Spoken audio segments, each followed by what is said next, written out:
I think the definition of greatness is to inspire the people next to you. I think that's what greatness is or should be. It's not something that lives and dies with one person. It's how can you inspire a person to then in turn inspire another person, that then inspires another person. And that's how you create something that I think lasts forever.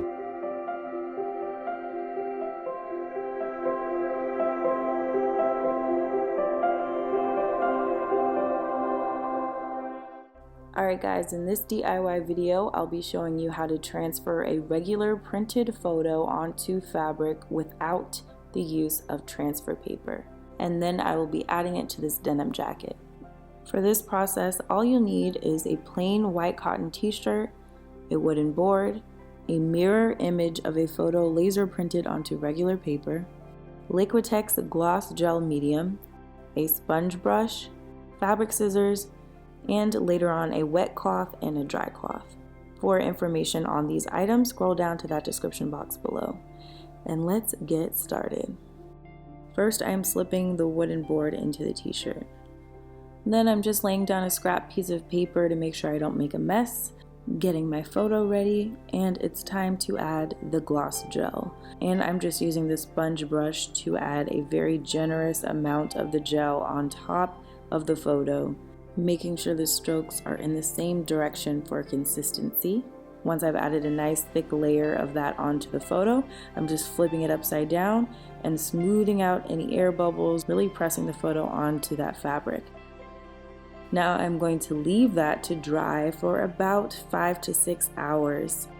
Once that's all dry, I am taking a wet cloth, completely saturating that paper, and then I'm using my fingers to peel that paper away from the shirt.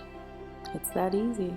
And as you can see, that image has transferred onto the fabric of that t-shirt nicely. I'm using my wet cloth to wipe away the final pieces of the paper residue. Then I am taking a dry cloth, wiping over the surface, and I am adding one more layer of that Liquitex onto the image. And I'll leave that to dry for a couple more hours.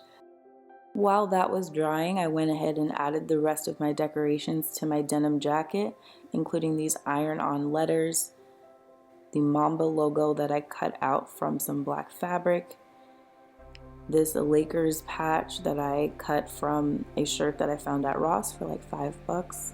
I decided to add some quotes and other little details to the jacket with a black fabric pen. Then I just added this purple and gold and black trim to the collar. Once that was all done and the image on the shirt was completely dry, I cut it out and fabric glued it onto the center of the back of the jacket. Then I created an iron-on frame for the image with ribbon and stitch witchery. Last but not least, I used my fabric pen to add all of the names of the victims onto the back of the jacket and the date. As you can see, the image transferred onto the fabric almost flawlessly, and it looks amazing on this denim jacket. That means so much to me. So I'm gonna go try it on. I hope you guys love this jacket as much as I do, and I hope that this process of transferring an image onto fabric without transfer paper is helpful to you. Please drop a comment below. Let me know what you think. Let me know what you want to see next. Hit subscribe, and I will see you guys in the next one. Thanks so much for watching. Bye-bye. I think that's our challenge as people, is to figure out how our story can impact others and motivate them in a way to create their own greatness.